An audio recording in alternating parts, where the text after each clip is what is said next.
Questions I get more often than anything else is, how do I choose a rig? Can I live with a Class B, a van? Do I have to have a fifth wheel? Can I drive a fifth wheel?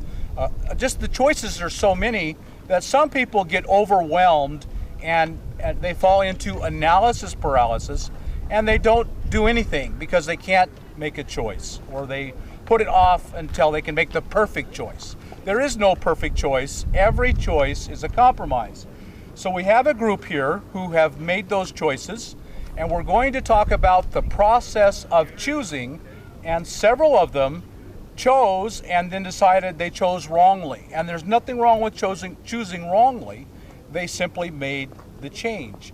So the goal here is for you to learn how to make your own choice. We will not tell you what's the right choice for you, only you can decide that. But hopefully we'll give you an idea of how to proceed in making the best choice for yourself, so that you don't make the bad choice and end up in changing things and losing money and all of that. So we'll begin with the idea of, how do you choose? And you have a lot of options, and we're going to talk about hopefully all of them here today. I don't think we have a Class A. We don't have a Class A here, so that I think we have everything else but that.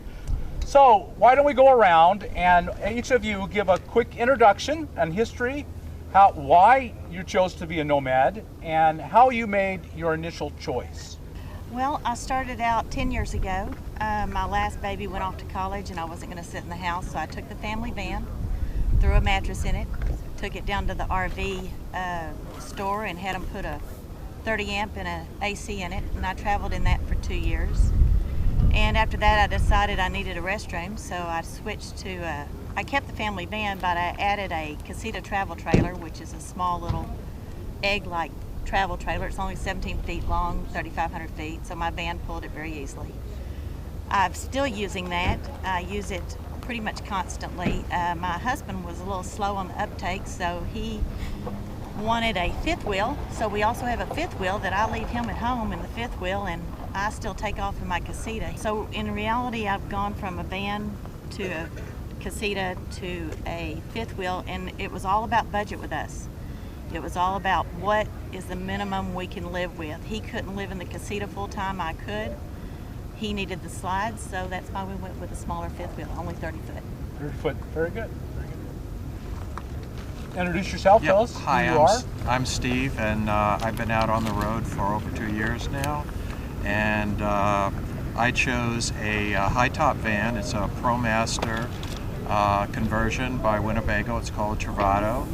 And I chose to be out on the road because I didn't want to own a house anymore, and I didn't want to have any worries to look back on. I just wanted to be able to really focus and be in the present moment and get out and see as much nature as possible. So I did come out west for the summer, and was totally enthralled with the whole lifestyle and beauty of the West, and how easy it is to boondock, which is my favorite way of camping. And I couldn't be happier in the van that I picked. Though I do envy some of the things I see. I kind of wish I, could get up a little higher over some of these rocks and maybe go down some rougher roads. But all in all, I'm really happy with the van that I've chosen. Thank you much. Hi, my name is Lori, and about 7 years ago I experienced a fire, but it wasn't my house that burned down, it was my life, and everything that I held dear to me kind of vanished in the wink of an eye. So I needed a way to reclaim my life and to recreate it, and I chose to take my 17-foot Burro travel trailer, it's a fiberglass egg, and tow it with my Subaru Forester to go with what I had. And I'm really very happy with the choice, because I really want to live a lifestyle of prosperous simplicity. And this allows me to get good gas mileage, have a house, and have the house, if something happens to my car, I still can live in the trailer. Okay. Hi, my name is Mark. I've been traveling now for about 2.5 years. My wife and I chose a Class A when we first started. Thought that was a real nice rig. I wanted something that I didn't have to get out when I stopped in case it rained or it was cold or anything like that. That's why we chose the A at first. It was very difficult to drive around for me. Not everybody can drive a big, large rig. We were both uncomfortable. My wife wouldn't drive it at all. Couldn't stop every place we wanted to. We got stuck quite a bit. Matter of fact, one time I actually had to back up on a major highway for over a mile. That really was the last straw. About 7 months ago, we traded that in and we bought a high-top van, conversion. That's a custom van. And we've been in that now for about 6 to 7 months, and we love it. We're able to go anywhere we want. We can park it anywhere. We're planning a trip this summer to go to Alaska, and it allows us not to pull a car. And we're both loving it so far. I'm Gregor. I've been on the road since '07, so call it 9 years.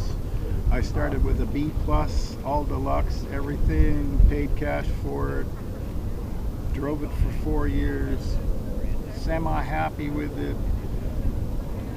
Went to a Class C, 24 foot, not happy with it at all. Now I'm in a converted commercial high-top van. Very happy, been in it for 2.5 years. I'll drive on Jeep roads, and I have not been stuck yet. I'm only 2-wheel drive, and everybody says, why haven't you got 4-wheel? Well, it's just not happening. It is, well, outfitted as an RV, but it is really only 3/4. It would never be an RV. It doesn't have water tanks and all that wonderful stuff. Would I go back to a B+, fancy? No. Thank you. So now we will go ahead and discuss. I'd like to give you some ideas that you can use to make your own decision. My first suggestion to you is that you try to develop an overall vision, a picture in your imagination of what your ideal nomadic life would it look like. Because the key thing is to decide what you need. And until you decide what you need, you can't make sure you get it. So have this idea in your mind. Do you want to travel constantly? Do you want to go to one place, stay there for 6 months? Do you want to live in nature, boondocking? Are you a social person? You want to be in an RV resort? None of these are right or wrong. They're all your choices to make. But you need, the more clear picture you have of what you're looking for, the more likely you are to get it. So the key thing is to have this picture in your mind. And then you say, well, okay, I'm not exactly sure because I've never done this before. How do I get an imagination or a picture in mind? So here are some specific suggestions I have for you to develop this imaginary picture in your mind of your ideal nomadic life. First, I suggest watching videos, just like this one. Meet people who have done it. What worked for them? What didn't work for them? What did they buy and decide, this is bad, I'll do that, and why? Then the next thing you might do is start doing practice runs. If you're considering living in your car, go camping in your car and a tent. Is that crazy? Can you not work for you? If you have a minivan, rent a minivan, rent a Class B, rent a camper van, rent a Class C. Go and try it, trial runs. And then start going to RV shows. Go and walk around the RVs. And then the most important thing you can do is go to RV gatherings. I would join some groups. Join escapees. They're the biggest and probably the best. Join WINS, Wandering Individuals Networks, LOWs, Loaders on Wheels. Just are all kinds of RV networks that you can join. And go to their meetings. Say, I'm just deciding I would like to look around. And of course, my number one suggestion for you is to come here. We're at the Rubber Tramp Rendezvous. Every conceivable kind of vehicle is here for you to choose from. And so you will talk to the people. What do you like about your rig? What don't you like about your rig?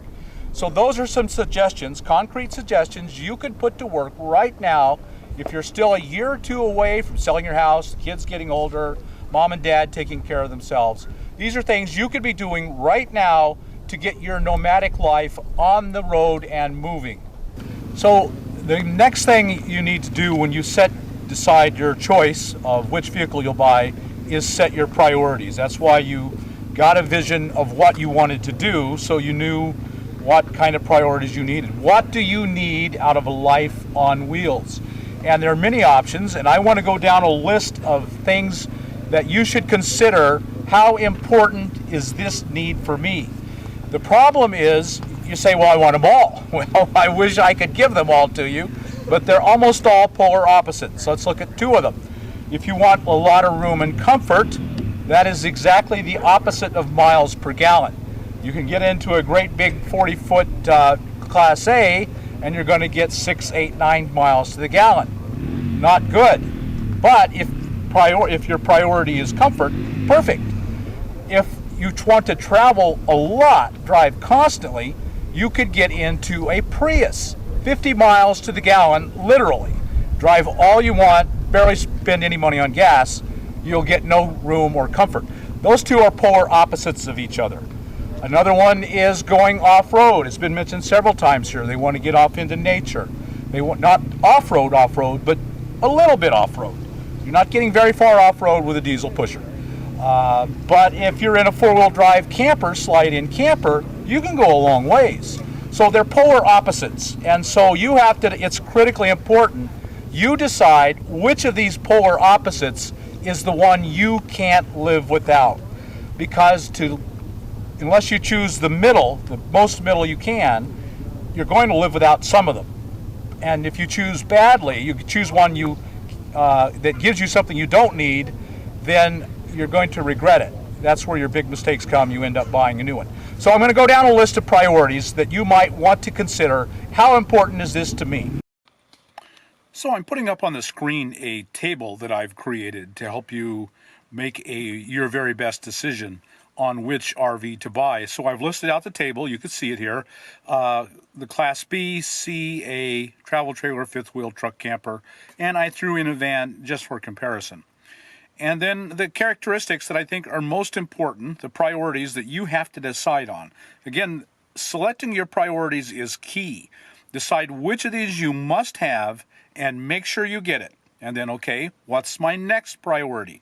Then make sure you get as much of it as you can, always remembering they're polar opposites. This is completely subjective. I just made my own personal opinion here. Nothing else. Your best case is to ask other people. Ask other people, what do you think about this? And I would suggest you pause this and table and look at it and give it some thought. Some of it is really hard to reach a conclusion. So which is the worst daily driver, a fifth wheel or a Class A? Well, I decided the Class A was probably the worst because most of us are completely unfamiliar with that seating position. And the fifth wheel being articulated is pretty good. So if you have a 35-foot fifth wheel and a 20-foot tow truck, that's a long beast. That's hard to drive. But because the truck is a little more normal position for us, I decided it was better than a Class A. So you have to go decide yourself. Drive a Class A, drive a fifth wheel, and then decide. Well, for me, the fifth wheel is the harder, and I just don't want to drive a fifth wheel, but I can live with a Class A. So these are just very subjective, and you have to take each of them with just a basic overview in mind. Just see them as an overview. You might decide that this is completely wrong. Some of these elements will be wrong for you. It's just a basic overview, an understanding, something for you to look into and consider. There are so many variables. For example, a Class C. Well, you might buy a 30-foot Class C or an 18-foot Class C. Well, the answer to which one is more drivable will be very, very mixed. An 18-foot Class C is actually quite drivable, but a 30-foot Class C is poor. So under drivability for a Class C, I put mediocre mixed. So it was nowhere near as good as a Class B, a camper van, or a van, but it was still pretty good. You know, an 18-footer just isn't bad. So that's just to give you an idea. So if I was on a Class C, I also gave room and comfort. Again, an 18-foot Class C is just not a lot of room and not a lot of comfort. However, a 30-foot is great. A lot of room and a lot of comfort. There again, how do you decide which one of these has the best comfort? I decided the fifth wheel did, because there would be a mix-up, toss-up between the fifth wheel and the Class A. You get a 40-foot Class A, a 35-foot, 40-foot fifth wheel, which is more comfortable. Well, I decided because the Class A lost the first 5 feet or more to the driver's compartment, that the fifth wheel is probably the best because you don't have that loss. You have the great big bedroom up front, which is usually with bathroom, and that's usually very good. I personally think the fifth wheel is the most comfortable of all these. You get the big slides; they're just great. And you know, if you look down the list, you'll see I give Class A's the worst in nearly every category. It just is not a very good rig, and that's why I personally don't really even consider a Class A. All the others have at least merits that make them worth it, but overall, Class A is one I would rule out. A Class C, now, is probably my first choice. You can buy them really cheap. You can pick up a $2,000, $3,000, $4,000 Class C in decent shape. It'll last you a fair long time. I think Class C is by far, if you can't live with the size of a Class B, a Class C is your best choice. The travel trailer has an awful lot of advantages. You can pick up a real good, decent travel trailer for $2,000. And if you have a nice SUV, you can probably pull it with the vehicle you have. Another big thing that you need to look at in this list is the daily driver and brake camp. That's really, really important. So, for example, with a Class A, you want to go for a drive. You've got to run into town for something real quick. Man, what you got to do is break camp and take everything with you. That's a huge pain in the butt. Whereas with a travel trailer, you just leave the travel trailer, you jump in your SUV, and you drive into town. So I gave it the best as a daily driver and breaking camp. Well, of course, the van is always better because it's everything it does super well. But of those, so that's what daily driver and brake camp is. Drivability, again, that's a hard one. Which is easier to drive? Class A, fifth wheel, we talked about that.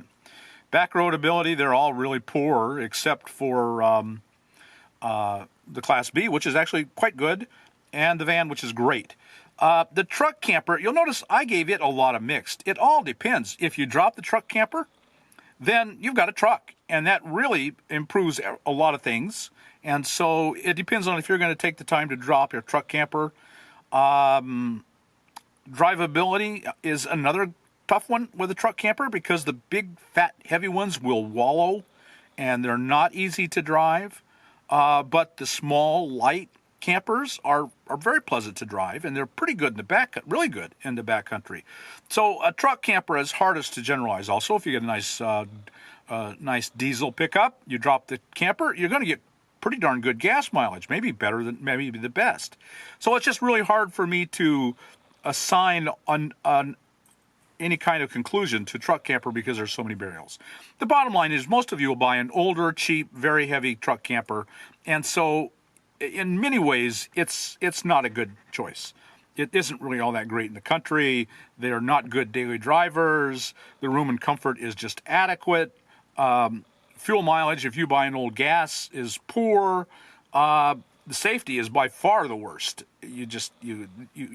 They're stuck way high up in the air. You got to get down and around safely, which can be hard. You got to get your dog down and around. You got to run around and get in the front if there's danger to drive away. So just to give you an overview, but you can pause this, you can study it, and I will do a blog post with this on it. And so you can always go to my blog and find this table. Okay, I hope that helps. So let's go on to the rest of the video and watch the rest of the video. The first one would be room and comfort. How much comfort do you need? Do you have to have a shower? Most people do. A surprising number of people say, no, I don't have to have a shower. You should at least be open to the possibility of another way to live. But if you have to have a shower, you have to have a shower. That eliminates a lot of rigs right there and narrows you down. Do you have to have a certain amount of room. You have to have standing room. If you can't live without standing room, there goes a normal sized van, there goes a car, there goes a motorcycle, all kinds of things. So as you narrow down your needs, things drop off. You say this will work, that won't, that won't, that won't. Another one is your budget. If you have $2,000 to spend, you're not buying a 40-foot diesel pusher. That's off the table. You can buy possibly a Prius, maybe not, but you can buy a good used van, a decent used van for $2,000. You can buy a minivan for $2,000. So your budget decides. How much can you spend for fuel? That's a huge one. If you can't spend much for fuel, you want to drive a lot, you're into a car or a minivan or possibly a van. Nothing bigger, because you can't drive much. They don't get the fuel mileage you want, because that's your priority. Next is drivability. If you don't want to ever tow a big wheel, big fifth wheel, or even a small travel trailer, even a burro can be difficult to tow. If that's not an option for you, well, there eliminates a bunch of them. How drivable is the rig? Am I setting up really high in a Class A, or am I setting in the van of a Class C? The van knows of a Class C. Well, maybe a Class C is an ideal rig for you. The next is reliability.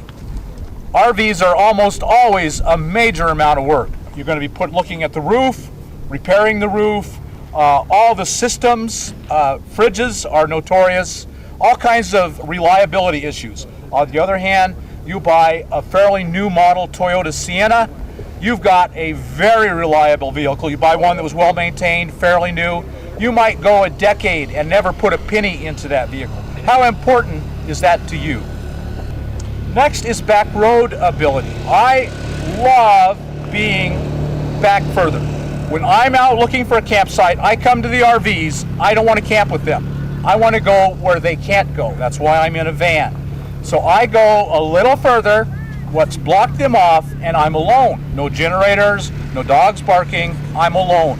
I wake up, I look out my rig, no, I don't see anyone, unless there's another van possibly or four-wheel drive.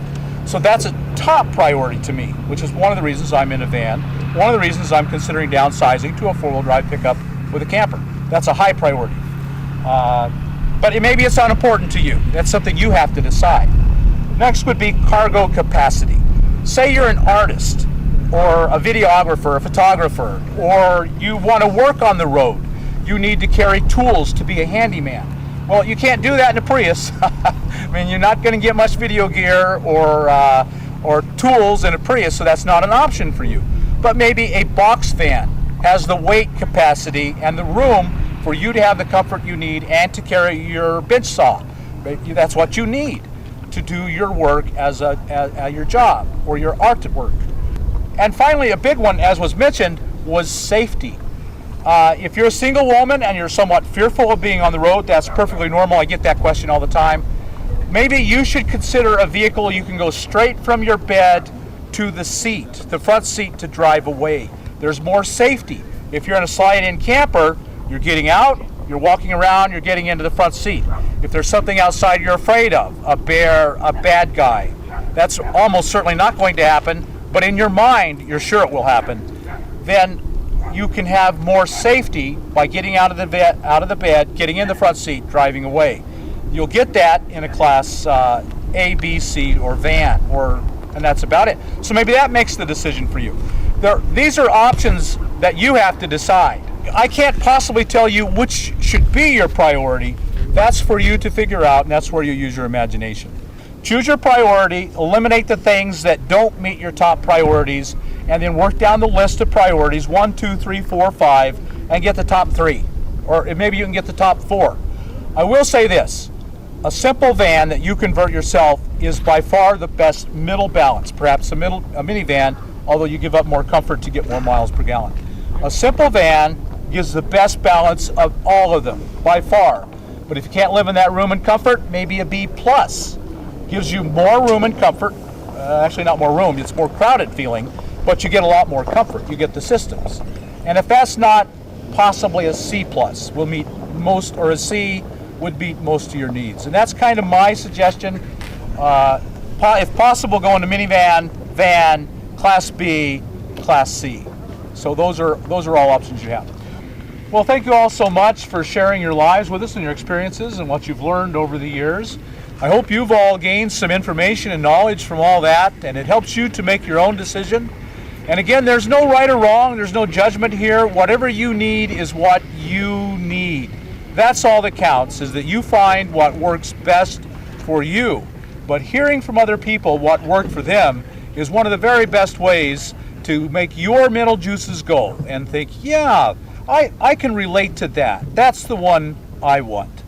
So I hope you've learned something from all this, and we'll tell your friends about the channel, and subscribe here on my YouTube channel, and like us on YouTube, and we'll visit with you later.